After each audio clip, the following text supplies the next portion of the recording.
Okay, good morning all. Thanks for attending.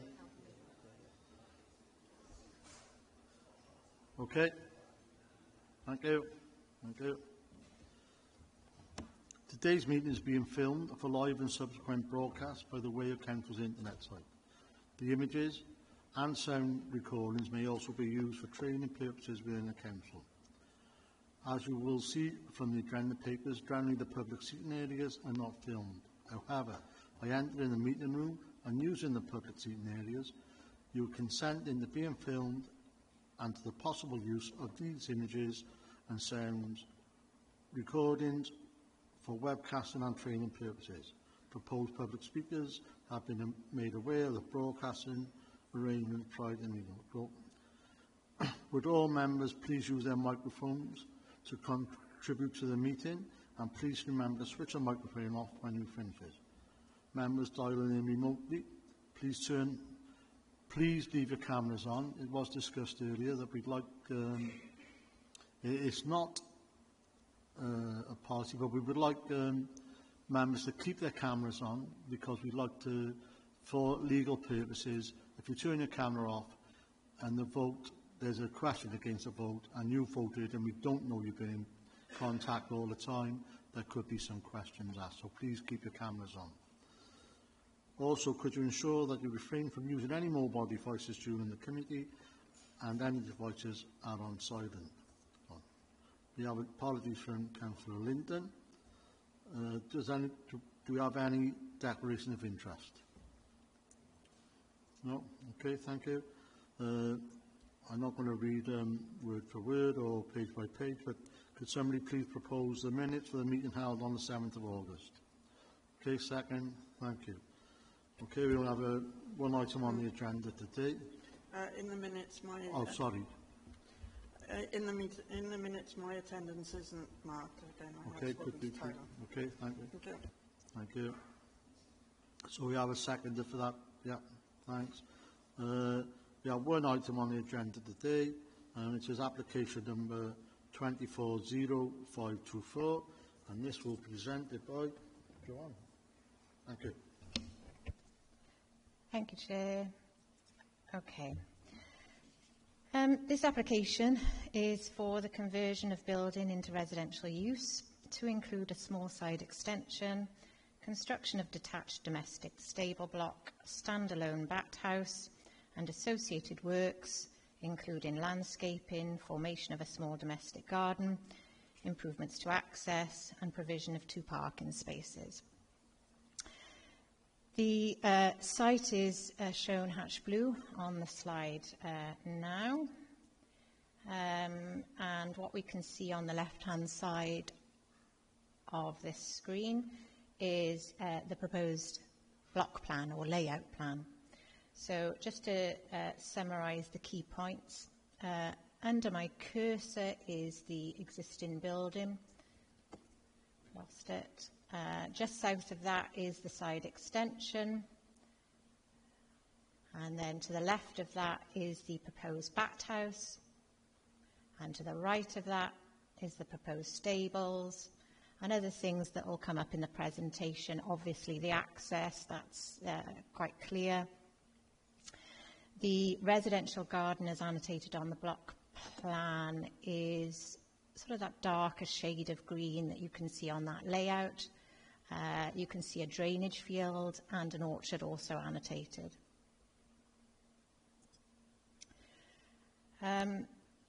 Aerial shot. So the building is almost centre of this slide under my cursor now. This is quite a recent aerial shot from Google. You can see very rural. So the context, I think, is obvious from that slide. Just zoning in a little bit to get a closer view of the building, the existing access. You can see there off the lane. You can see there's another lane running along the top here. You can see some trees. All of these things are going to come up in the presentation, so just pointing those out now. And something that isn't really coming across in this slide is topography. So the lane on the left-hand side is at an upper level, the lane on the right-hand side a lower level, so the site is sloping down from left to right on that slide. Some images taken from Street View here, and I've got a fair number of photographs taken from supporting information supplied to us by the agent, but also photographs taken by the case officer whilst undertaking site visits.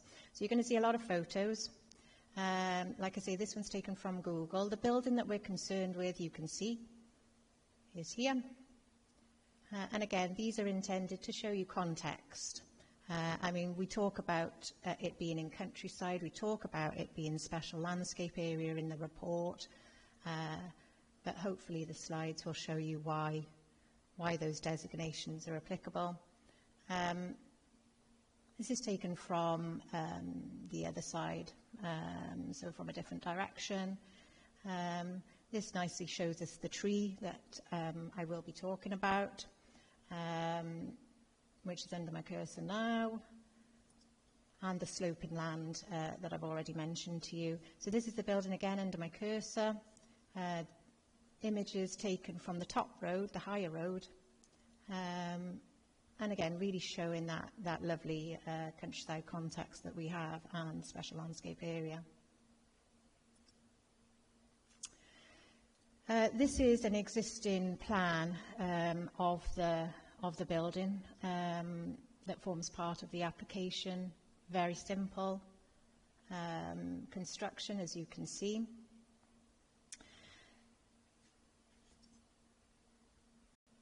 And here's some photographs taken recently by the case officer. So I'll leave those up a second while I discuss some of the issues. So the application follows the refusal of a similar scheme, 230242, and an associated appeal, details of which are given in the site history of your agenda assessment. Now, the 2023 application was also subject to pre-application inquiry. Concerns have consistently been cited by officers in terms of the compatibility of the proposal with policy H10 of the adopted local development plan, and rural protection policies more generally, along with impact upon the local landscape. The site is both countryside, as I mentioned, and special landscape area for the purposes of the adopted plan, and we know that in the recent appeal decision, the inspector appears to be particularly concerned on this matter, confirming that the previous scheme was inappropriate development in the countryside that would have a significant harmful effect on the character and appearance of the surrounding area and the special landscape area, contrary to national planning policy contained in Planning Policy Wales and adopted local development plan policies, including H10, SP5 that seeks to protect our countryside, and SP8 that seeks to protect our designated special landscape areas. The site is isolated and located in an area of high amenity value with typically rural character and very pleasant rural landscape. Officers consider a high bar test to acceptability is entirely justified, as conversion of rural buildings to residential, if repeated and without robust justification and policy compliance, could give rise to significantly harmful impacts to our rural environment. Furthermore, we know the building is a maternity roost for protected species, and the site is within approximately 30 metres of Park Seymour Wood, site of special scientific interest. Now, this particular building is clearly of some age and includes features that have some historical value, such as the Inglenook fireplace, although such fireplaces tend to rely on large flues or chimneys to effectively function, a feature that appears long lost in this case. It retains a use as a shelter and has seen more recent works that appear to include the addition of a roof that may well be preventing further decline. As a point of clarification, the building has been referred to as a barn by the agent in both the pre-application inquiry and the first application, but is now referred to as a building in the description. Any reference to a barn previously was based on information supplied to us, and plans and supporting information with this application still refer to it as such, with the terms of building and barn seemingly used interchangeably. It appears that the building is used as a field shelter at present and for horses that graze on the wider site owned by the applicant. Prior to that, it was likely a livestock shelter of some description, possibly for sheep. Now, the planning statement supporting this application is clearly titled a resubmission of application 230242, benefiting from the usual free go in terms of application fees, and it clearly is a resubmission following refusal, albeit that the scheme has evolved in an attempt to address officer and inspector objections. It is worth perhaps addressing the site history point early on, particularly as we have such a very recent and negative appeal decision, and for the benefit of members, I think it is worth summarising this scheme with you to help inform the details that we are now considering. So the 2023 application was refused for 6 reasons. They are actually in your report in full, but in essence these reasons related to 1, detrimental impact upon the area's rural character and appearance, 2, the inability of the building to be converted without substantial reconstruction, impact upon trees and protected woodland, impact upon bats, a European protected species, and lack of evidence to confirm the proposed foul drainage system, which is proposed as a package treatment plant, is feasible without harm to the environment and biodiversity. In short, despite the considerable amount of support and information and amendments to drawings submitted by the applicants this time, officers retain many of their previous concerns. Okay, so this is a little bit of background, some aerial shots dating back over the last 10 years or so. Again, it's just to show you context, how the site has changed or not changed over the period. So this one's dated 2013. This is dated 2018, 2021, again, just to confirm the buildings here under my cursor. And obviously I showed you the most recent one at the start of the presentation. So this is a comparison between what we refused in the 2023 application and what was dismissed at appeal on the left, and what we're looking at now as part of this application on the right.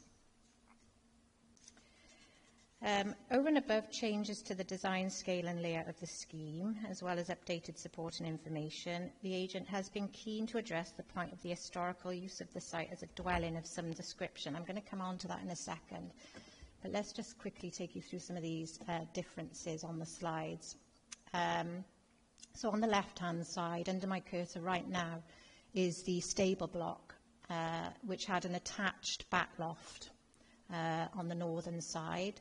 The building to be converted in the centre here was subject to an increase in height and a front extension. And on the right-hand side, I'll run through these differences in a bit more detail shortly, but on the right-hand side, you can see the stable block has moved and is now under my cursor. The building is now subject to an extension on the southern side or the left-hand gable, and we've got a detached building here which is referred to as a backed house. The previous scheme, refused and dismissed at appeal, looked like this. So you can see the increase in height of the eaves and the front extension, not all that clear, sorry, here under my cursor. This is the stable block previously proposed. So we're not really seeing any change in the size of the stable block in footprint terms, but the back loft, which is this bit under my cursor, or this bit under my cursor in the bottom right there, has been removed and effectively created in a brand new detached building.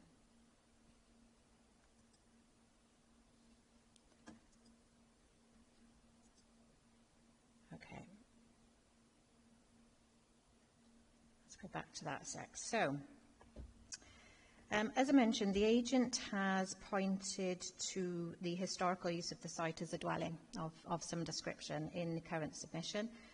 There is no claim that a residential use is lawful, just that there is evidence that it was one many, many years ago. Now, any claim of lawful residential use cannot be made via a full application of this type and cannot be considered as part of this proposal. Any such claim must be made via a certificate of lawfulness application, and the merits or otherwise of this rural conversion scheme will be made in the usual manner and in accordance with current policy, and notably policy H10. Paragraph 7.8 of the officer report sets out policy H10 and the associated criteria, and you will note that no objection is made to criteria 3 in terms of the historic or architectural merit of the building, and its simple character and distinctive opening features, as well as its ingle-look fireplace, form part of this.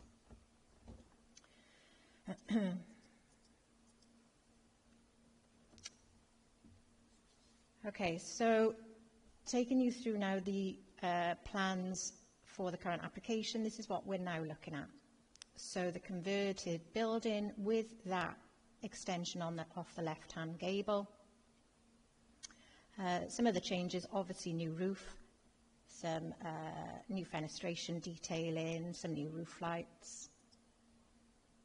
This is it in plan form. This helpfully provides us with the measurements, which you can hopefully see, and I'll run through in my presentation in a second, and the extension here on the left-hand side.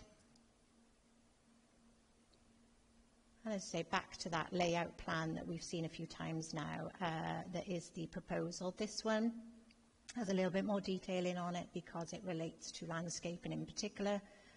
And what this is really showing us in more detail is the orchard planting on the southern side. And those green lines, if you like, are hedgerow of various types. So we've got the lane on the left-hand side.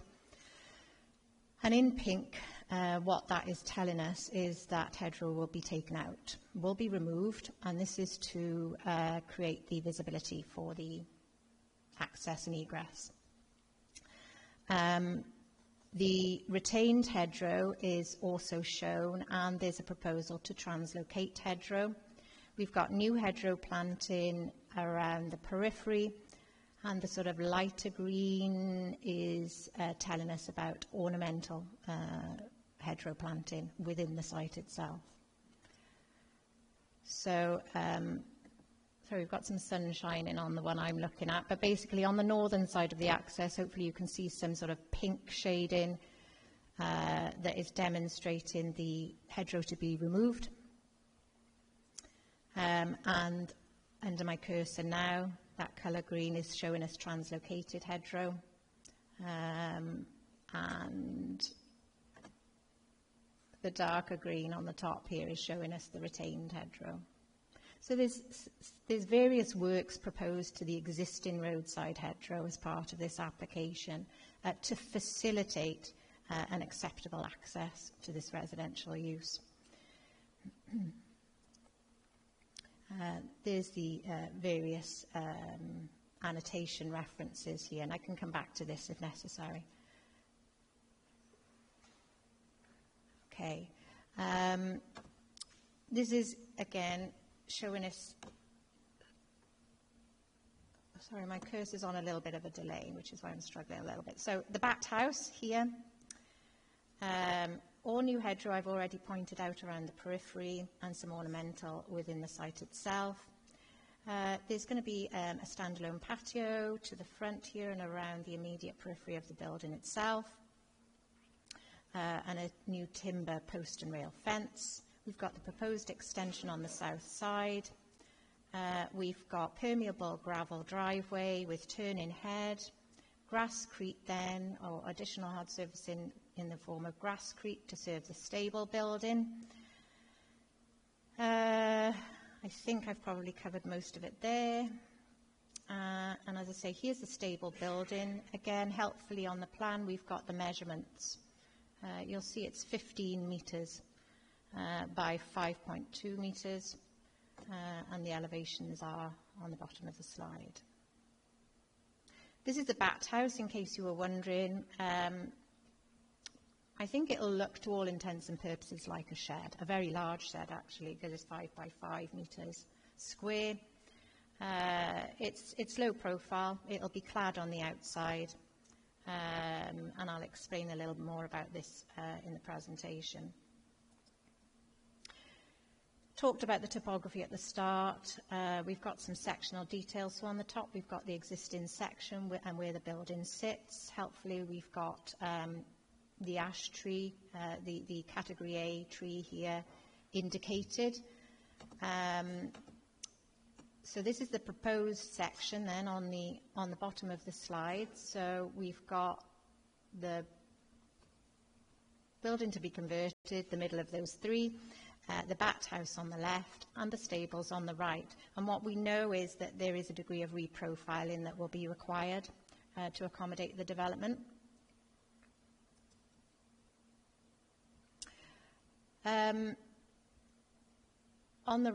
So again, we've got this comparison between the two, and I'll leave that slide up a second while I carry on with my presentation. But another thing just to point out is the category A tree shown. Like I say, this darker shaded area is intended as garden.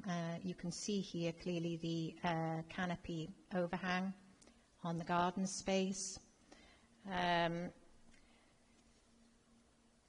So, to clarify then, key changes to the design scale and layout of the current scheme compared to the previously refused scheme, which is on the left-hand side of the slide, include the removal of the proposal to increase the height of the building and add a front extension, instead proposing a single-storey side extension to the building, the relocation of the stable building and associated reprofiling. Remember, the stable building will measure 15 metres by 5 metres. The addition of a detached bat house of 5 metres square. Amended landscape design, including an orchard, translocated hedgerow and other features. Amended access, parking and turning layout. Now, it is noted that thought has been given to the previous concerns by the agent and in developing these changes to the scheme, but they do not ultimately, in officer view, make the scheme acceptable. So officers have considered a number of the criteria of policy H10 are met. This is consistent with previous reporting and the outcome of the appeal. Interestingly, on the point of business reuse, to which officers have not raised objection, what limits business reuse potential of this site in accordance with the first criteria of the policy is what also causes officers some concern for residential reuse, as the lane is single track with few passing places, soft verges and poor surfacing, and the building is not currently waterproof or secure and is single storey with low headroom and a very limited floor space to serve as functional space. There is no surface vehicular access to the site or associated formal parking and turning areas at present, and the business reuse statement raises all these points to justify lack of attraction for business uses, but it is noted that these limitations are also applicable to residential reuse. Okay. Now, the building measures approximately 4 metres by 9 metres at present, with the existing roof being profiled metal sheeting and walls of stonework. We know from the structural report submitted with both this and the previous application that the building has several defects that require further work, including repointing, insect infestation potentially and damp. But perhaps more significantly, deflection in the front elevation lintels, outward lean of the rear wall, lack of structural connectivity between the front elevation, rear elevation and gable walls, and a fracture through the centre of the left-hand gable wall. Now, the proposal calls for new superstructure walls internally with associated foundations that will extend under existing masonry to underpin it. All works are required to assumedly support a new roof structure as well and enable a side extension to be built off the left-hand gable. The extension is modest at approximately 3 metres wide by 4 metres deep, but necessary, or else the building is too small to support residential use to meet current expectations. Because the existing building is so small, the proposed extension actually adds about a third to the gross footprint of the building, which as existing is less than 40 square metres. The structural report submitted with this application and the previous application supported the view that the proposals were compliant with Policy H10, in that the conversion was feasible with limited reconstruction or impact upon the existing structure.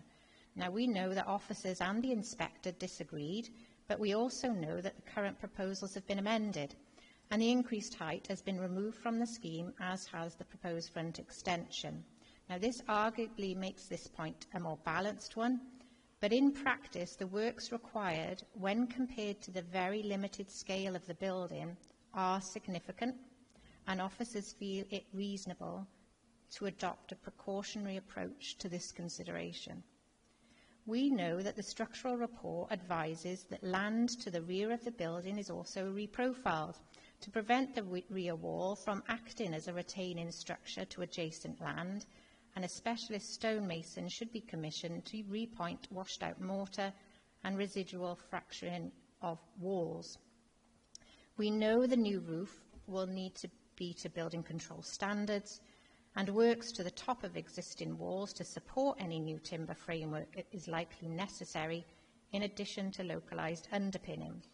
In short, the current building is clearly of traditional construction, evidenced by its many years of existence, and serves well and effectively as an agricultural store or equine shelter, but its reuse for residential is another matter. To ensure the building is safe, secure, and functions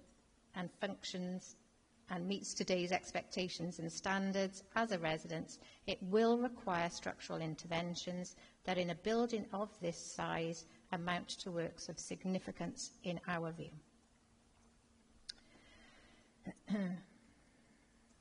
Other works proposed on site amount to a significant change in visual terms, and whilst the applicant proposes landscape and other mitigation that I've summarised already, the presence of additional built form on this site will be visible from public vantage points and contribute to a localised domestication of what currently appears as a field. Now, proposals such as translocation of hedgerow is risky, and new hedgerow and planting will take many years to establish if it is successful. Integrating a barn conversion with land profiling, internal boundary enclosures and surfacing, a new stable block and access, new vehicular access with cut-back visibility splays and parking areas will all have a negative impact on the landscape character, at least until any new planting has established and building materials have weathered, and this could take many years. Maintaining the high hedge height adjacent to the road is a key part of restricting views into the site, and much of this will be removed and subject to translocation. There will invariably be immediate impacts upon the roadside hedge and therefore visibility of the site. Planting does not, in this case, mitigate visual impact in our view, and the visual impact assessment supplied with this application does not overcome our concerns in this regard. What is a currently derelict building used by horses will become a residence, with both the work set out in this application and the added domestic accoutrements and paraphernalia and residential structures, lighting and features any householder would realistically expect. The character of the site will evidently change, and while such changes can sometimes be successfully absorbed in the rural landscape, in this case the building is very small, requires other buildings of larger scale and infrastructure to support it that will be visible, and this is of significant concern to officers. Whilst conditions have been considered to, for example, limit the extent of residential garden, secure the landscaping proposed, limit PD rights and control use of the stables, these do not in themselves mitigate harm arising from the scheme, and neither do the changes made as part of this application. The expansion of the building itself must be seen alongside the addition of features that are required to support the conversion, including, as I've mentioned in this case, a detached back house, land reprofiling, access parking and turning facilities, and the quite substantial, in relative terms, stable building that forms part of this application. A package treatment plant is also required, along with alterations to existing landscape, including removal of some of the roadside hedgerow to facilitate access visibility, new hedgerow and orchard planting intended to define garden space and support the introduced habitation of the site. Now, some of these works are intended to mitigate or compensate and enhance biodiversity interests, as we know that the building as it stands is a maternity roost for a population of lesser horseshoe bats, which are a European protected species. Now, these are apparently currently focused within the fireplace and the former chimney area. The conversion will require suitable compensation for the loss of this habitat, and any works affecting it will have to be undertaken by licence from Natural Resources Wales. The bat house will give rise to additional built form on site to facilitate the conversion, but required to compensate for the loss of the building as a roosting site. It will appear on site as a large shed, wood-clad and occupying an elevated position alongside the converted building. The officer report notes 3 derogation tests must be applied when it comes to loss of protected species habitat. These tests are considered in the officer report, and 2 of the 3 tests are considered to fail. Officers have, since the publication of the officer report, taken further advice from the Council's ecologist on this point, and noting the lack of objection raised in relation to impact on bats by either him or Natural Resources Wales. The Habitats Regulations assessment is a specialist area and is subject to evolving scrutiny in the courts. Case law in the Supreme Court, not cited in your reports, is relevant to informing our duties as a local planning authority in relation to the impact of development on protected species. In simple terms, the local planning authority or the council should only object on habitats regulation related issues if it clearly considers that a licence is unlikely to be granted and the requirements of the Habitats Directive breached. In this case, NRW has confirmed it is satisfied with the impact upon the protected species subject to conditions, and the NCC ecologist confirms that, in his view, NRW appear likely to grant a licence. NRW has effectively accepted that the mitigation proposed is adequate. Officers have considered the further advice provided to them in this case and since publication of the report. Officers are therefore now of the view that the committee can be satisfied that this proposed development raises no robust objection in relation to protected species specifically, and necessary measures have been planned to compensate for the loss of the roost. So, notwithstanding the assessment in the published report, reason for refusal number 4 can be withdrawn in our view.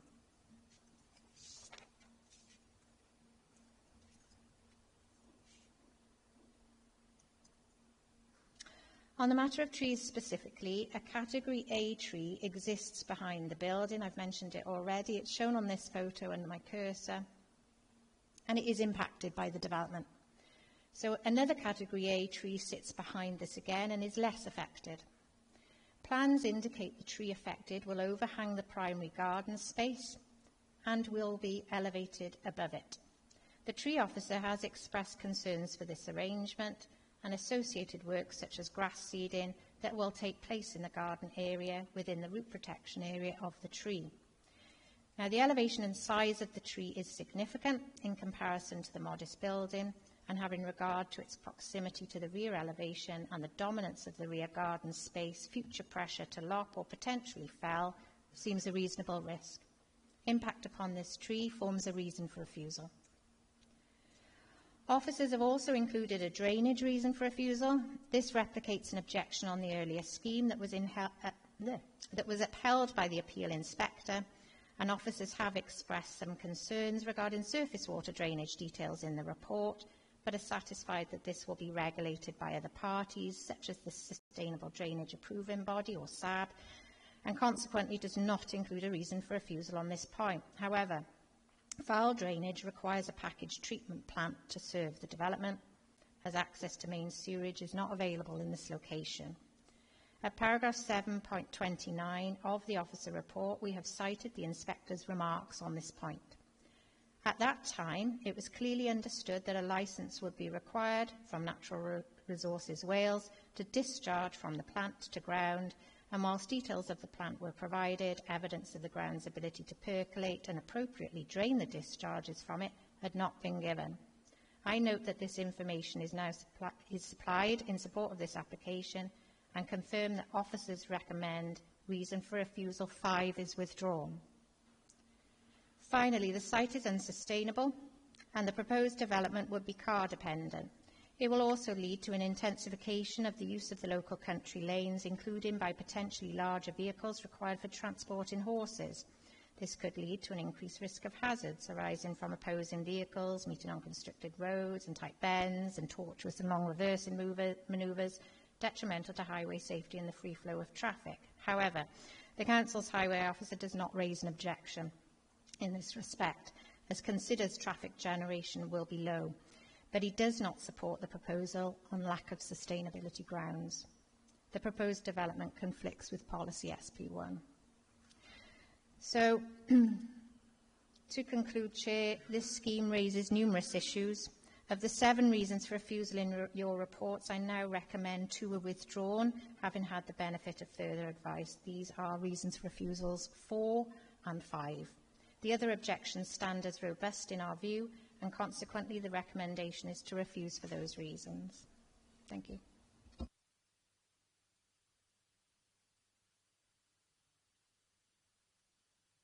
Okay, thank you, Joanne. Excuse me. Now I've a public speaker in support of the application, and that's Spencer. You have 5 minutes, sir. Okay. Good morning, members of the Planning Committee, and thank you for allowing me to speak today in support of the application. You're aware that an initial application for the site was refused by the Council and upheld at appeal. This application addresses all of the concerns raised in the initial refusal and appeal, and takes into account feedback from the pre-application advice. As the architect and agent responsible for this project, I'm acutely aware of the extensive resources that have been dedicated to addressing the Council's concerns. Despite these efforts, the current application faces more reasons for refusal than the initial submission, suggesting potential impropriety in how the Planning Officer's report has approached and portrayed our revised submission. I appreciate that at face value, an application with 7 refusals paints a challenging picture. I aim to address each point, challenging their validity and clarifying inaccuracies in the report that misrepresent our proposal. The scheme is notably different from the first application and had significant additional supporting information. It's important to note that all of the statutory consultees whose comments we had access to now support the application without objection. The characterisation of the project as tantamount to a new dwelling in the countryside is misleading. We're restoring an existing structure, preserving significant architectural features such as the ingle nook fireplace and stone oven, a rare insight into historic rural living in Newport. Sorry, Spencer. I'll give you a couple more minutes. Could you slow down? Yeah, is that right? So I had so much to say. I was trying to rush it in the 5. No, please, please. All right, thank you. This conservation aligns with policies SP1, SP5 and SP8, focusing on sustainable development and respecting the rural character. Despite exaggerated claims in the report that the building currently resembles ruins, it has 4 intact walls and a roof that's in good condition. Our commitment to biodiversity enhancements includes the provision of a standalone bat house and extensive native planting to reinstate the historic field boundaries and orchard, enhancing the site's ecological value. These measures exceed requirements and have been endorsed by NRW, the Council's ecologist and landscape officer, who commented that it was a positive contribution to the landscape, which policy SP8 clearly states priority will be given to.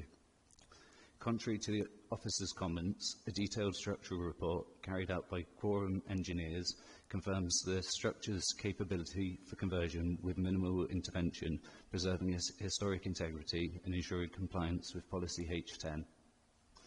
The proposed stables utilised traditional natural materials in line with Policy CF7. They're an off-the-shelf and common stable design that complements the rural setting without creating visual intrusiveness. The officer states the stable design is complex, but it is not. The complexities mentioned in the report incorrectly refer to the design in the first application, which incorporated the back loft, creating an irregular roof form, and is no longer relevant, as this is now a standalone building. The proposed development supports local economic growth relative to its scale through construction jobs and enhances the local housing stock, directly contributing to Newport's housing targets outlined in the LDP. NRW agreed to the proposed BAT measures, and the council's own ecologist said we should not refuse to grant consent for this application on the basis of impact on bats. Despite this, the officer chose to refuse the application with claims that it would be harmful to the interest of bats, which has now gone back. The planning officer stated no discussion with NRW had taken place and no attempts to get a permit were made for the foul drainage system. This is incorrect. We engaged early with NRW and followed their advice to seek an exemption permit for the drainage, which was granted and submitted as part of the application. This step confirms the feasibility of the sewer treatment plant without harm to the environment and biodiversity, in line with policies SP4 and GP5, and disproves the officer's claim. Upon receiving the Council's draft head of terms for Section 106, we promptly confirmed our agreement to contribute £1,315 towards affordable housing.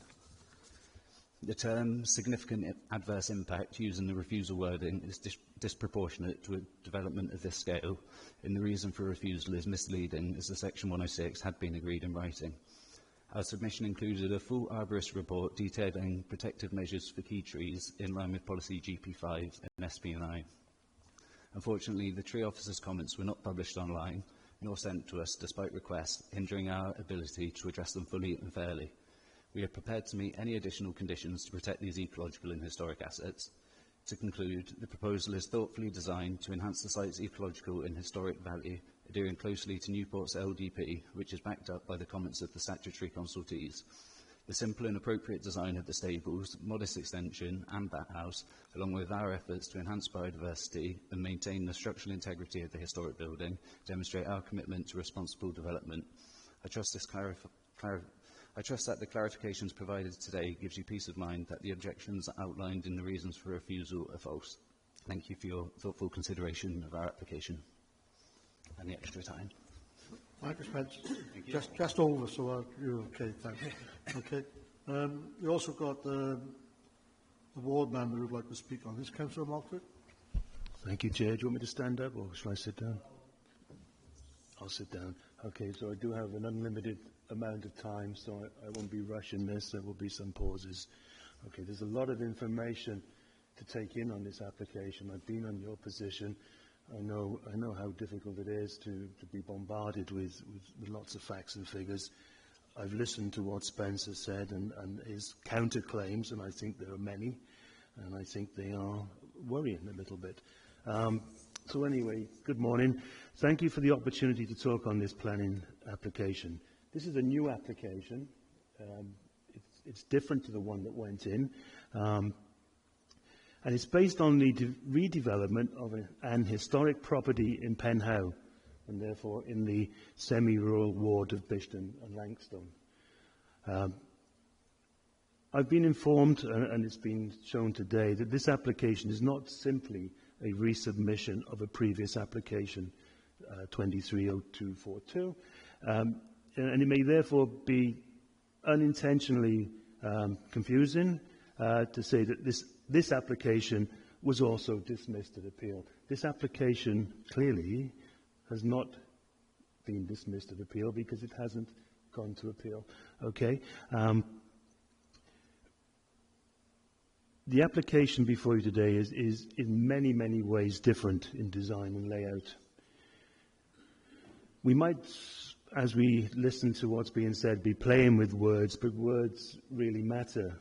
Okay, it's highly debatable as to whether this is a conversion, as stated by the report, or is a restoration of a former dwelling. There are tithe maps that show this dwelling to be in existence going back 200 years. So is this an intrusion into the countryside, or is Penhow Village an intrusion to the existing panorama of how it was 200 years ago? This building was there in its own right and merits. It's been there for a long time. It's fallen into disrepair. It's been maintained as a barn. I use the word maintained loosely, but it is there as a barn. It has some very unusual features. It is a meagre property. Even in the redevelopment, it will manifest itself as a fairly meagre dwelling. And the topography as well, that was mentioned in the report. It is an unusual topography. If you go up there, I mean, you were looking at a 2D map. It's very hilly, it's 3D, and high on a hill stands a lonely house behind this development called Rock Cottage, and you will have seen that in the photographs. You don't need to have it reprojected. So this property doesn't stand alone and in isolation in the countryside. It's been there for a long time. It predates the other couple of properties that you can see high on hills in this area. And I've been informed that the property behind is quite, I can see myself, it's quite visible when you go up there. And there's another highly visible property on the horizon further into the countryside. So is it an intrusion? And I think the word intrusion is significant in this context. It's there. Let's consider some other factors, and go away from the script, I don't need it. Some other factors, we were talking about the bats. So there's provision to rehouse the bats, and that, as we hear, has been accepted. If this property is not maintained, you can see that there's a roof on it. A roof has been reinstated. It's like a tin roof or steel roof. That property will, over time, deteriorate and collapse, and the bats will be looking for new accommodation. So as part of the application, there is a facility to overcome one of the objections, the bats. And whether the bats house looks like a shed or whatever, I mean, it's there to recite the bats and therefore fulfills the condition. So, yes, I've been up there, I've had a look at it.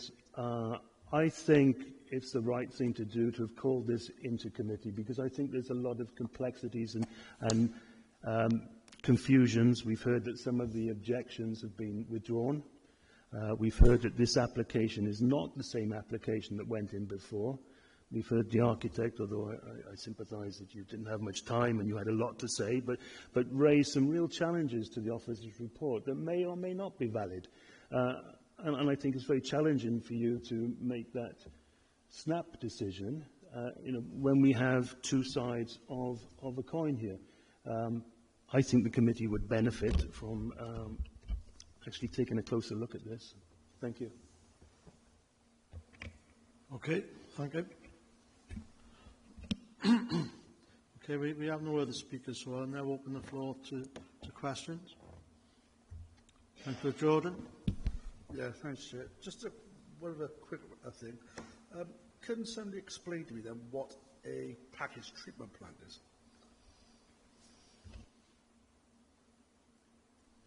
I'm no drainage expert, Councillor, but basically in non-sewered areas there are a number of options. You're probably familiar with a cesspit option, which is a contained tank, effectively, to take foul. Septic tank is slightly different, it's treated and discharged, but the packaged treatment plant will effectively discharge to ground treated effluent. And that's why they are commonly subject to licence from Natural Resources Wales for environmental protection's sake.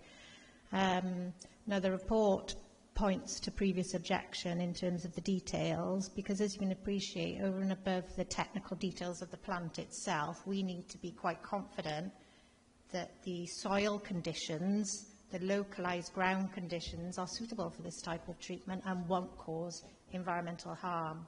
Now, what I've acknowledged in the presentation today is we have those details. there are percolation tests, and they do appear to indicate that actually Natural Resources Wales don't have to licence it, and consequently that's why I've advised that that reason for refusal is withdrawn. So it's underground. It's not something that will be visible. It will require a degree of engineering works, obviously, but the actual plant itself will be contained underground. And also as well, the next one, with the building itself, with the extension, would it be give adequate floor space within the policy, and what are the dimensions of the floor space as well? Okay, so I think I covered this, but the dimensions of the extension are about 3 by 4. Bear with me, I'll find this now.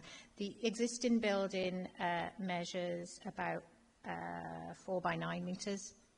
It's small. And the extension is about 3 by 4. So just, you know, and that's gross, that's external measurements, okay, not internal measurements. So bearing in mind all that we've discussed, the internal measurements will be much more constrained again, and add in obviously those superstructure walls that the structural engineer has recommended that will go internally. Here with me, let me find a plan. Well, is that adequate space for living space as well? Well, yeah. I mean, clearly the agent thinks the answer to that is most definitely yes. There's no doubt that the residential space will be very limited indeed, and that's why I was making the point that one, it isn't possible without an extension, realistically, and two, the supporting infrastructure, the supporting development, the back house, the stables, cumulatively speaking, amount to a significant degree of additional floor space being added, okay, to the site. So let's, okay,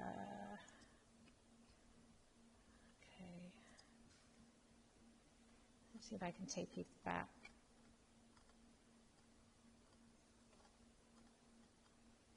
Oh, there you go. Hang on a second.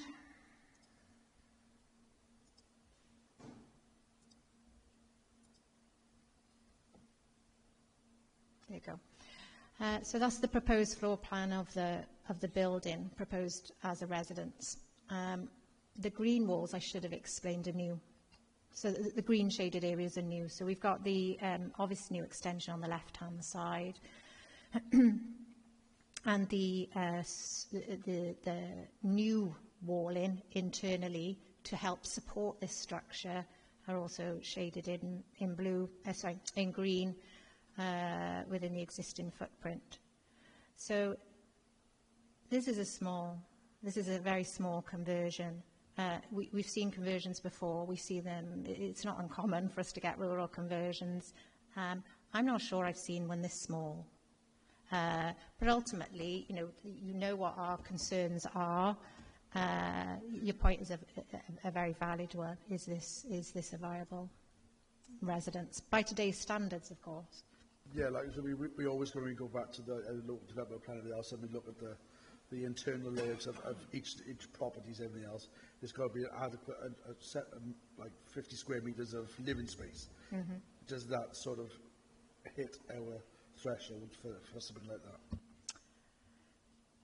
Yeah, I mean, we don't, I mean, I think you're thinking of like the flat conversions. We commonly refer to minimum internal standards. This is intended as a house, a one-bedroom house, so slightly different. The gross internal floor space probably does. Sorry, I'm thinking off the cuff, to be honest, because just looking at the gross external, which is 9 by 4, add the 4 by 3, we're probably looking at around something approaching 40 square metres externally. The internal space, it's close. So I think, again, sorry, I'm talking off the cuff, but I think the minimum internal standards for a one-bedroom flat are around the 32 square metre mark. I'll have to check. And this is it's going to be about that, I imagine. Okay, thank you. Councillor Oakley. Do you want to come as Councillor Jordan, one question at a time, please? Yeah, If you, thank have you. more, if you have more than one, I'm sure you have. I've got several questions, but I'm sure that the officers can answer them adequately.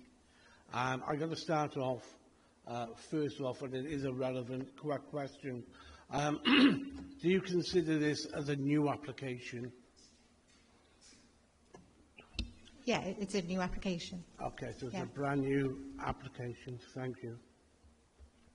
The situation is this dwelling, just behind it, within a stone's throw, is Rock Cottage. The new application site dates back to, I believe, 1840.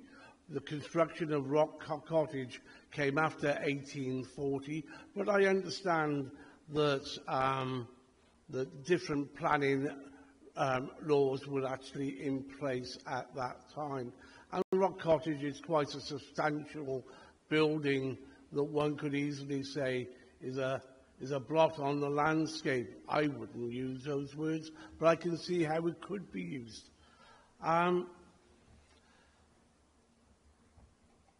Do you agree now with the new report that the structural integrity addresses the errors regarding the gable wall removal?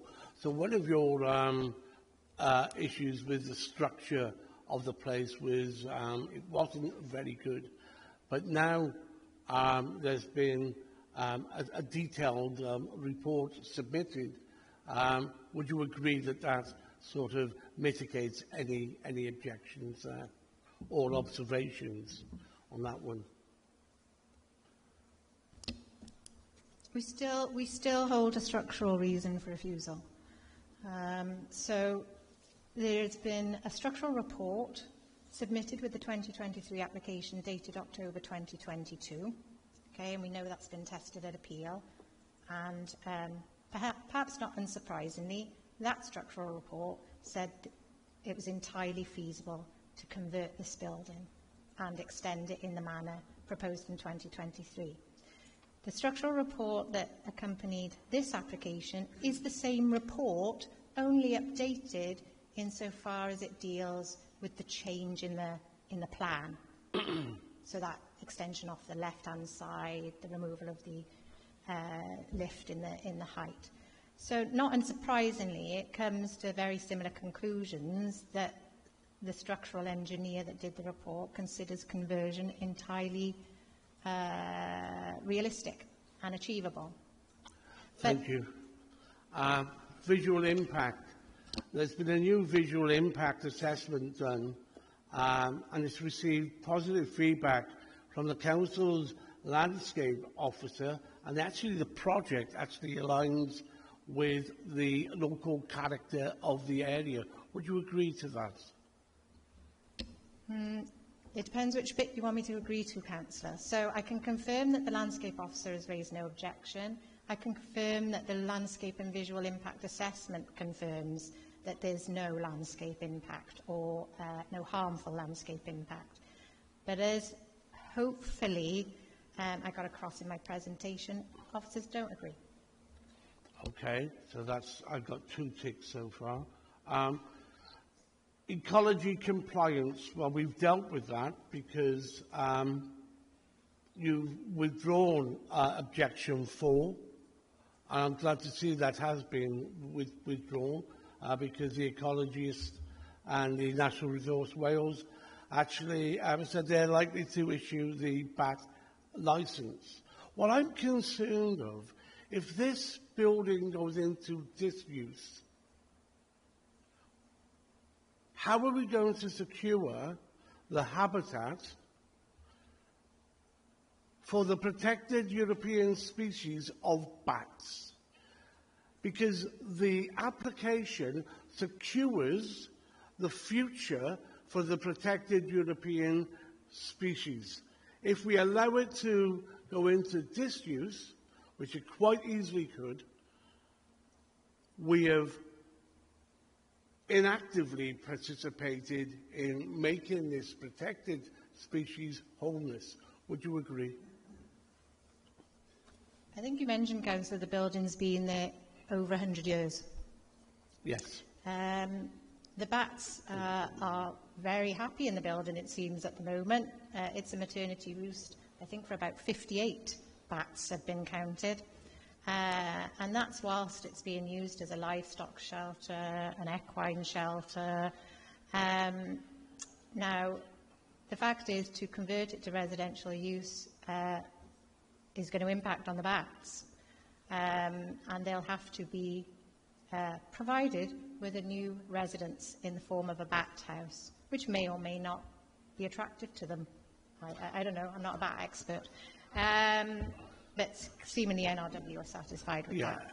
I guess it's the equivalent to taking down old council houses and rebuilding new ones. Some communities may agree with it, some communities may not. I'm sure that the European protected bat species would welcome a more secure future. Thank you. If I look at the discussions with National Resource Wales, and I'm glad to see you've now withdrawn your objection, which is number 5, which led to them being given an exemption permit to be included in this application. So again, we're going to give that one a tick as well, I guess. So we're doing quite well at the moment. But I'm glad to see you withdrawn. Councillor, Yeah. please can we come to the questions instead of giving... Okay, yeah. Okay. Okay. Would you further agree then that the applicant has submitted in writing and they will be fully agreed with the 106 agreement? It's fully compliant with that. Sorry.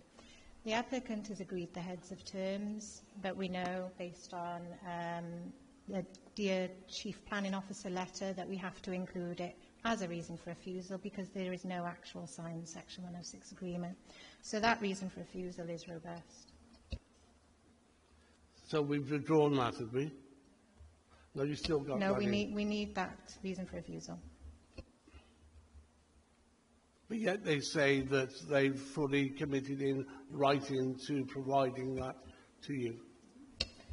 That's right, but there is no actual agreement. There's no signed agreement on the table at present, and so that has to form a reason for refusal in accordance with the letter from Welsh Government to the Chief Planning Officers. Okay, I don't know why there isn't a signed agreement. That's a different question. I see that the tree protection people, well, whether there's been a bit of slack on who done what with regards to the protection of trees. Any remaining issues have been confirmed in writing that the applicant would address that. It's just strange that all statutory consultees support the proposal, confirming it's beneficial and compliant with the regulations. All statutory consultees support the proposal, confirming it is beneficial and compliant with regulations. Would you agree with that statement? Without going through them in detail, straight off, highways don't support it, because I did report that. The tree officer doesn't support it. So those two consultees I've spoken about in my presentation support reasons for refusal. Without going through all the consultees again, I can't recall, but certainly there was a degree of support from consultees. Councillor. I read... Councillor, sorry, you've asked a few questions, and there are other people that want to raise some. So I'll come to them and I'll come back to you, okay? Okay? Okay, no problem. We are an open committee. I'd like other councillors to come in. I've always finished mine, no? I will come back to you, Councillor. Okay, thank you. Councillor Owles? Thanks, Chair. I, like other planning committee members, have received extensive written correspondence from external agencies about this application over the past few days leading up to the committee and had sight of the officer's report. Some of that information has been before planning officers, I think, but I'm not entirely sure. I'm not sure others have, and seems to me to be introducing new information into the mix at this stage, which our planning officers haven't had the opportunity to comment and therefore provide advice to me and my fellow planning committee members on the robustness or not of that information. So, in my submission, there are two things that need to happen here.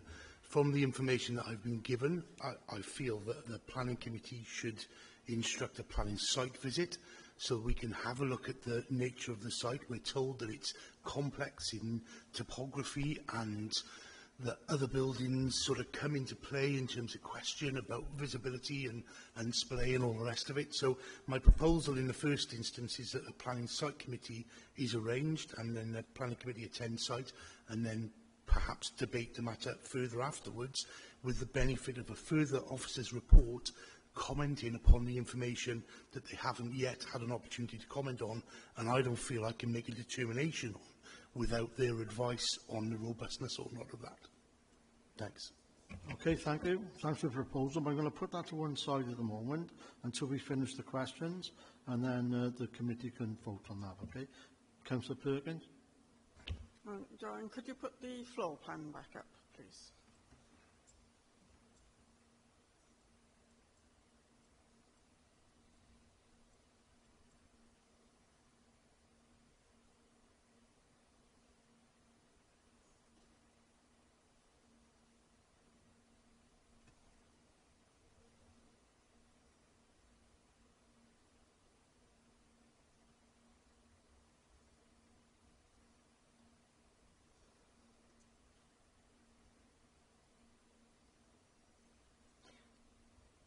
So looking at that floor plan, they only have provision for a toilet and a sink, no bathing, no shower within that building. Does that come under the well-being? Surely that there should be provision for cleanliness, bathing or showering at least. There's a very small bedroom. Where are they to store stuff? To me, that doesn't seem big enough a property to be a comfortable living area.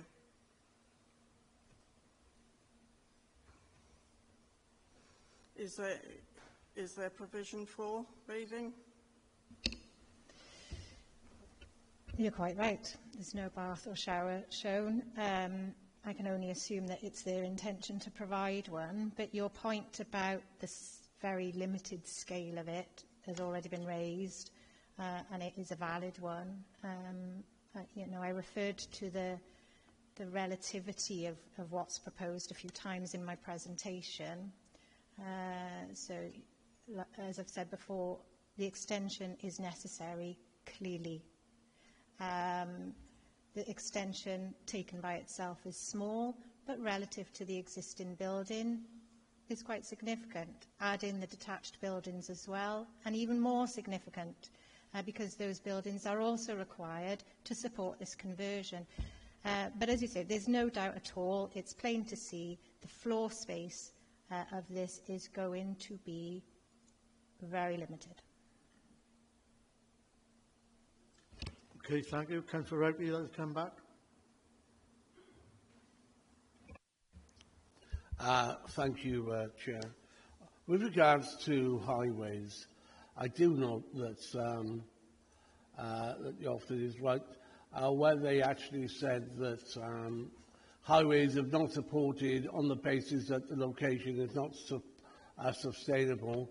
The proposal, however, meets all other criteria, and yet there was no formal objection. So I'm not quite sure if highways have formally objected or just said, no, I don't like it. Could you explain that, please? I think the highway officer is in the meeting. The highway officer didn't support it on sustainability grounds, probably, obviously so, but effectively was telling us that the internal arrangement, the internal layout for parking, etc., was fine, and the likely traffic generation arising from the scheme was not likely to be significant in terms of the highway network. But I think if you want it from the highway officer himself, I think he is present. Sorry, just before the highways officer does come in, can I just point out, there's a lot of discussion on this, whether it's a new application, whether it's a resubmission. Obviously, the previous appeal decision is material to this decision. That is what the highways officer has considered. The highways officer doesn't consider it to be sustainable. If you look at paragraph 5.7, it's quite clear. The only reason, to my mind, he can clarify this, there's no formal objection, is because the previous appeal decision didn't have any highways appeal-related comments. So to go against that, we've got to be mindful of that. It's got to be in the back of your mind. We are considering this application that's before us today, but it's got to be taken both ways. Sorry, Kevin, I don't know whether you do want to come in on that.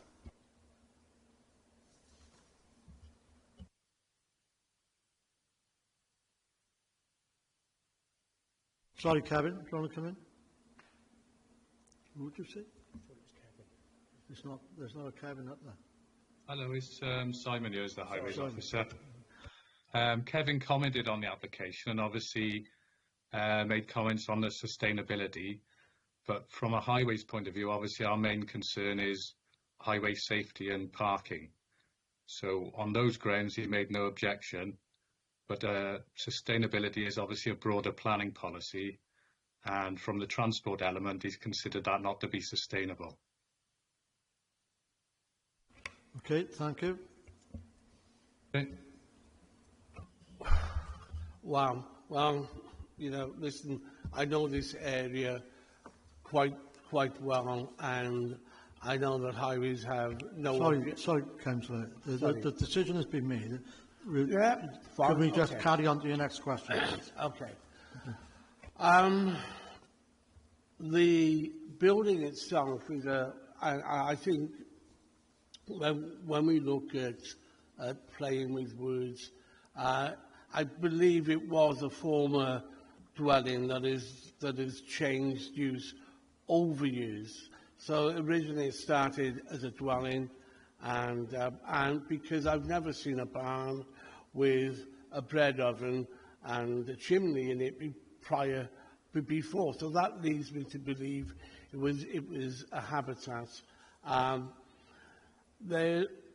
There's comprehensive responses and endorsements from relative authorities. I think that the project not only protects the bats, it protects historical elements. It ensures the ecological protection of the whole area and aligns with the local character. However, I agree with my colleague to the left of me here that a site visit Okay, Councillor. Sorry, Councillor. possible. That has been proposed, and I'll come to that in a minute.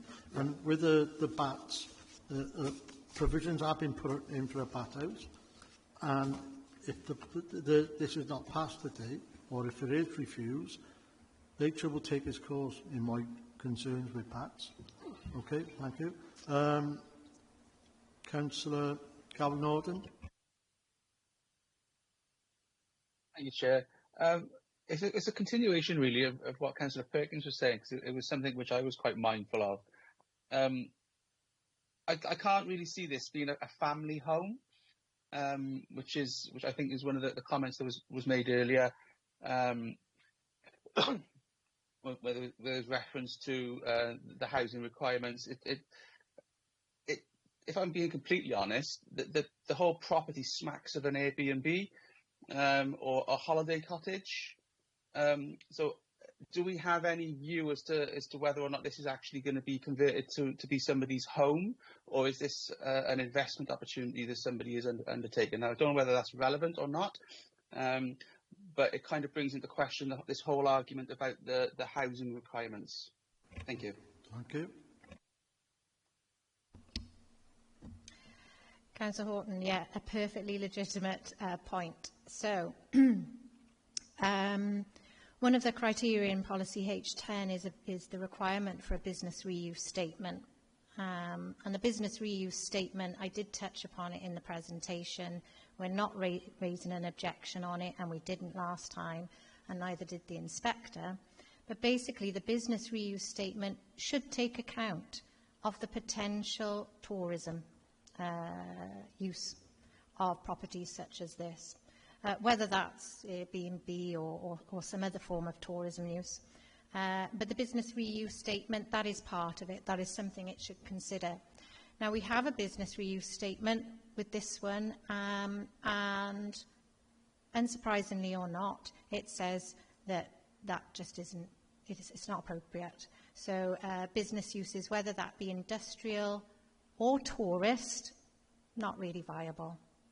And it talked about, well, I actually cited specifically from the business reuse statement, it talked about the nature of the lanes, the fact they're unlit, the poor access, etc., etc. It talked about all those things.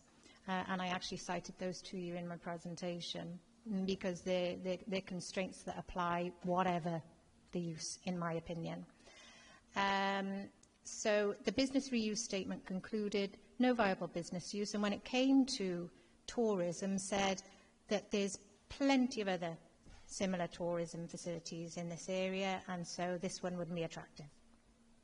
All words to that effect. Okay. Yes. Yeah. Now we didn't raise a reason for refusal on that this time. Obviously, it's open for the members to reconsider that point because it wasn't raised on the previous application or the appeal. Okay, so we didn't question the business reuse statement before, so we haven't done it now, but it's open for members to do so. Okay, thank you. Councillor Reynolds. Thank you, Chair.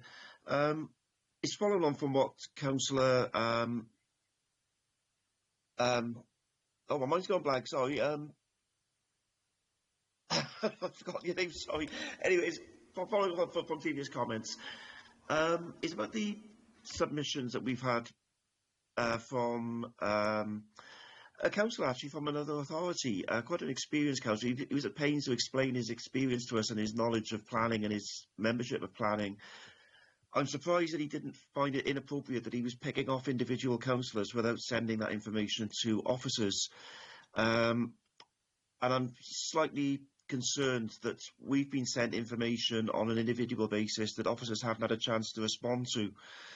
Now, in terms of the site visits, that may or may not help, I'm not sure. But it does concern me that we've got information that we haven't had a chance to hear a response to.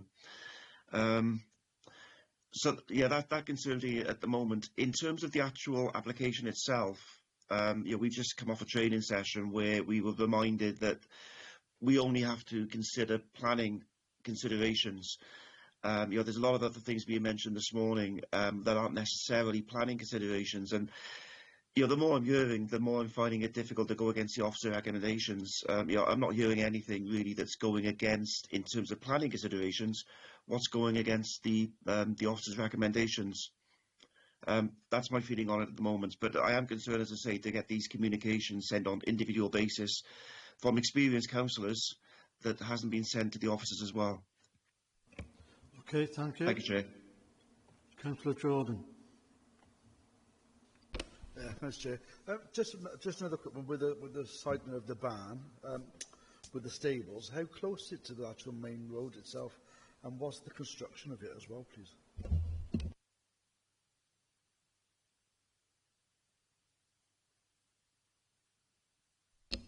Probably useful to look at a few things here. So this is the site layout plan. The stable block is here. You can see the green outline is intended to denote new hedge planting. So the applicant has proposed a sort of mound or some sort of engineered profile around the stable with hedgerow planted on the top in an attempt to screen it, because as we know, we've got a change in levels. So there you go. So there's the stables under my cursor.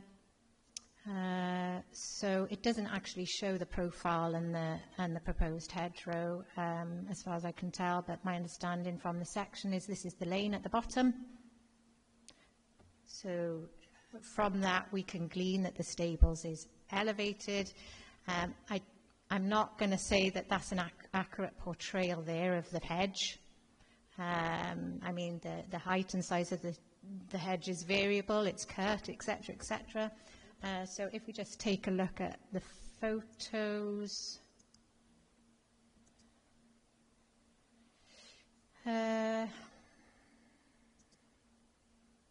Okay, so maybe that's a good one to look at. So the stables, you can tell from the layout plan, if you've got that in mind, that it's going to be going in this area under my cursor. So, I mean, I can see that the agent has obviously given a lot of thought to the screening of the stables, and certainly the stable block, because it is quite large, was an issue for the inspector as well. So the agent's obviously taken those points away and thought about it, which is why we've got this altered landscape plan, the altered position of the stables, etc. But what it has done is bring the stables closer to the bottom lane. He's obviously made efforts to engineer profiles and introduce new landscaping to help screen it.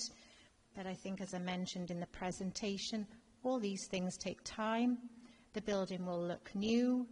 The new hedgerow may not take. It may need various attempts at it. The reality is that they're going to be visible for many years in all likelihood. And that is something that we need to consider.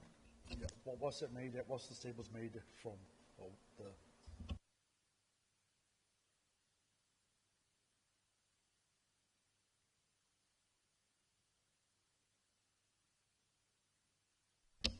It's typical stables, so it's clad,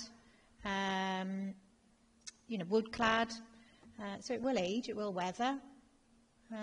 It's got quite a low sort of roof profile. This is what I mean. There's been a degree of thought about this.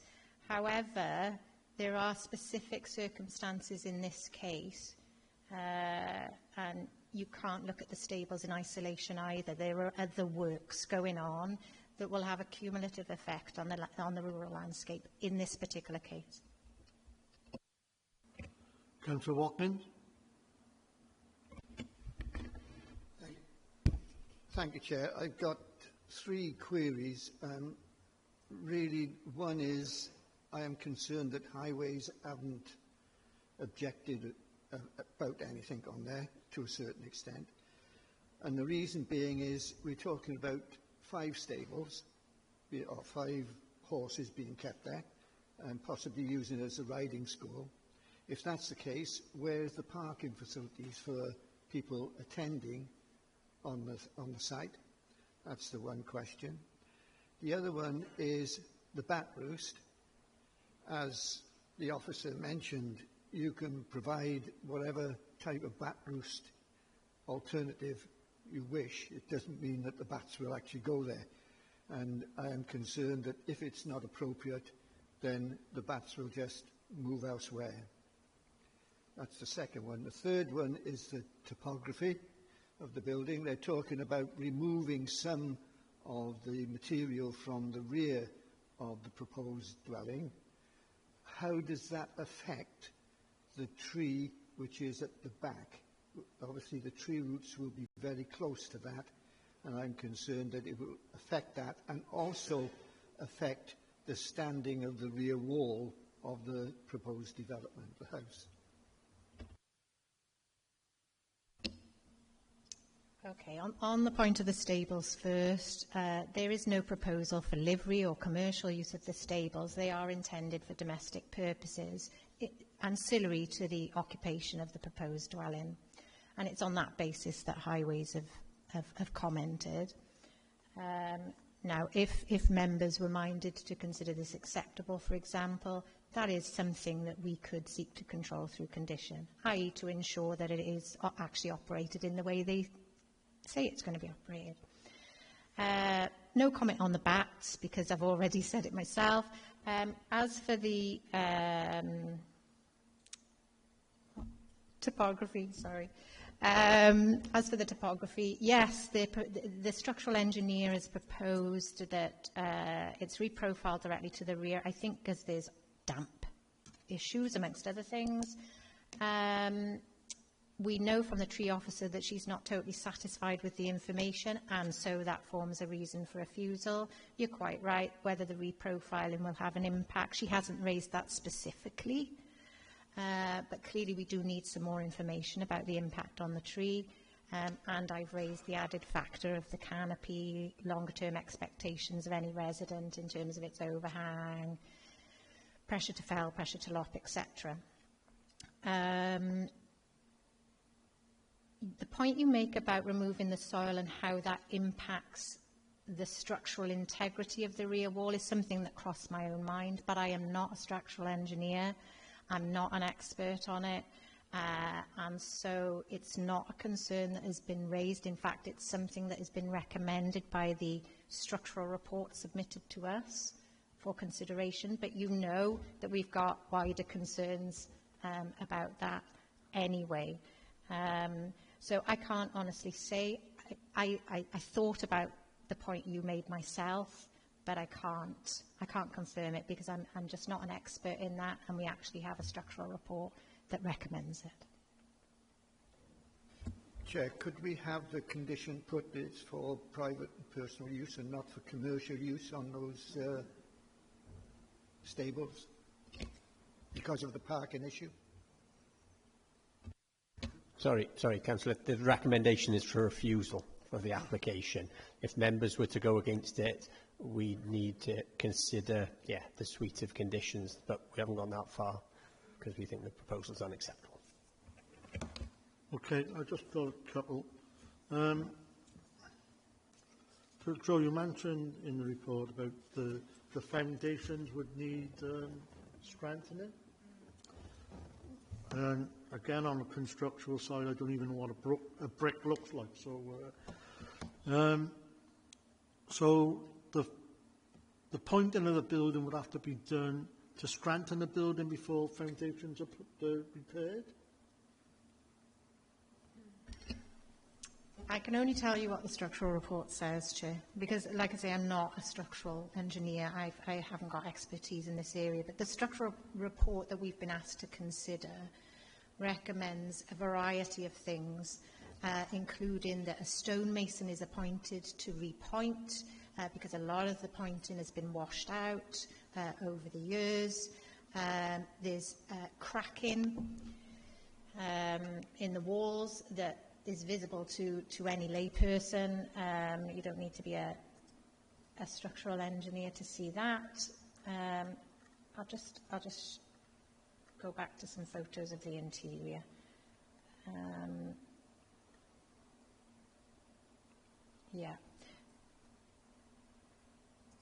It talks about, that's actually a good one, showing the level of the ground at the back there.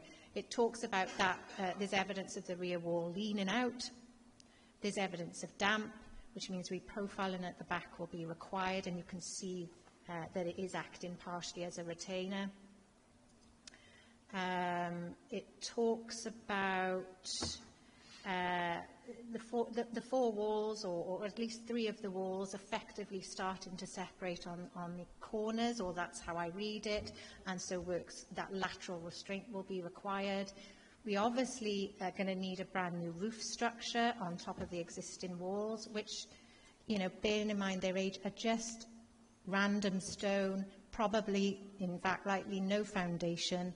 And so the structural engineer is talking about new internal structural walls, probably required actually to support the new roof. And as part of those, the foundations of the new structural walls will include a degree of what we would probably refer to as underpinning, i.e. providing foundation to those existing stone walls which currently don't have any. Not sure whether that answers your question. Okay, thank you. Secondly, one for the architect. One of the committee members mentioned about no bathing shower facilities. Could you please answer that? Yeah, it was annotated on the plan, but the room labels weren't included. But it's a wet room, so like a walk-in accessible shower room. It will be tiled with a shower head away from the door. Right. But just a space-efficient solution for the applicant that wants to live there. Thank you. Okay, thank you. Is there any other questions? Okay. Now, I have to get this part right. The recommendation is we refuse it, but there has been a second proposal put in that we carry out a site visit. So I might say we vote on that first.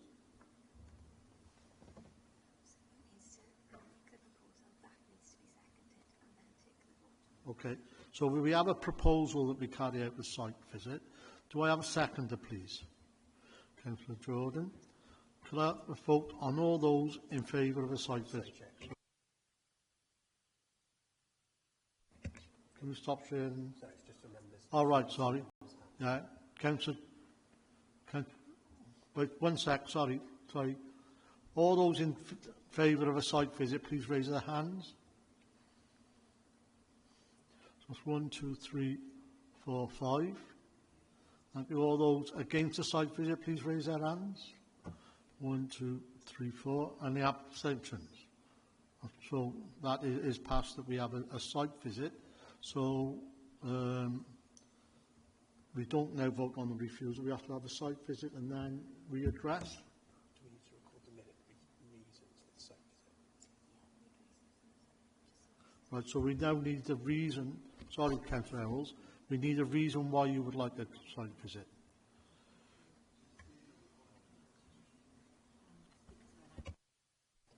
There's no requirement. It just says if the committee determines a site visit is necessary, a site visit will take place, and the site visit committee will then be the planning authority decision maker. There's no requirement for you to provide a reason. The code of practice does require a reason to be provided. It is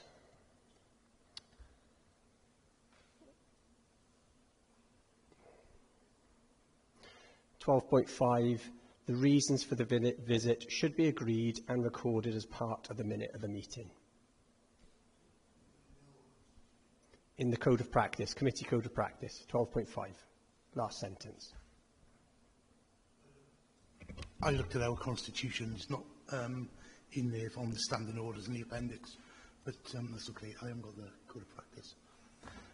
The reason is to confirm the visual impact on the visual amenity of the proposed development. Okay. Yeah, you also mentioned the topography earlier in your conversation. And the topography, yeah. What I'm sort of keen to ensure, I didn't not want to give a reason, but I didn't want to limit the planning site visit committee's ability to look at other matters. So, which I don't think. No, my understanding is that no decision has been made effectively. The site visit has been deferred. This is new since I've been here, but I understand that is for full planning committee to attend that site visit. And then does it come back here? Sorry, Joanne. Yeah, so the full committee site visit will occur partway through the cycle, to be arranged by DEM Services, assumedly, so expect maybe in a couple of weeks' time. Yeah. The full committee will go to site, and then the full committee will reconvene for a full committee meeting back at Civic Centre, when I'll go through a presentation again. We'll go through all these steps again, and hopefully make a decision. I'm also keen that you can give us some comment on all the additional information that we've had submitted to us as well. So I'm not sure sort of how we can request or make sure that happens. Well, obviously, from a procedural perspective, all information should come to planning officers. we should consider it, we should submit, so it's set out in the Code of Practice, we provide you with a late representations report. Anything submitted after midday on Monday, because we've got planning committee on the Wednesday, shouldn't be considered by officers or members. I have been forwarded some information already from one councillor. I believe there is other information sent round. And again, the problem we've got with this is I don't know who that's gone to. It might have gone to all members of the planning committee. It might have gone to some of you individually. You might not be aware yourselves. So I believe, as I said, some things have been sent to the chair. I'll work out what I have. I will request that the information is sent back to us before the site visit. As I said, anything that's been sent, if it can be sent to us straight after this meeting, then we will look into whether we need to address any of the points raised. Councillor Watkins. Thank you, Chair. Perhaps Andrew can tell me whether those members that haven't attended here today, okay, those online, yes, I would agree with, have a site visit, and are they allowed to then take part in the discussion afterwards? Yes, it will be effectively the decision today is for a deferral. Those members who are in attendance at the next meeting will get given the same information presented to them, and then hopefully, as Joanne said, be in a position to make that decision there and then. Thank you. Councillor Jones. Thank you, Chair. On the last site visit at Lamworm, we all went our own way there separately. This one being restricted for parking and lane access. Have we got other provisions going to be provided? Health and safety? Over to Dem Services. On yeah, that, we'll need to look into the logistics of it, where we can park. Yeah, it does seem restricted at the moment. We all went there individually. Councillor Horden. Yeah, thank you, Chair. Just to sort of answer, I think, Andrew's question, hopefully, can we all just acknowledge whether or not we received the email from the former councillor from Monmouth would be my one question. And my second point was I've got a Ford Ranger. I'm more than happy to take 4 of the people with me. I can pretty much go anywhere. So firstly, if we could all acknowledge whether or not we received the email, that would be my first question, and my offer for lists for anybody that needs them. Thank you. So my understanding, just as I said, and members can correct me, there's been correspondence sent potentially on Sunday from the former councillor from Monmouthshire, and I believe another email has been sent by the agent that has been forwarded on to me separately as well. I don't know whether that's gone to members or not. I'm happy to say that I've had both of those, and they were sent to me individually. Yeah, well, as I said, the request is to the applicant and the person who sent those comments in to send them to the planning department if they want them to be considered. So the onus is on them, but we will look at what we've got already. What I've got already, we will take into consideration prior to the next committee. Thank you, Chair. Okay, thank you. So we will wait for email from Democratic Services and of a date and how we intend to get there. I'm certainly not taking my little rat trap up the road, but so that concludes the meeting today, and thank you all for attending.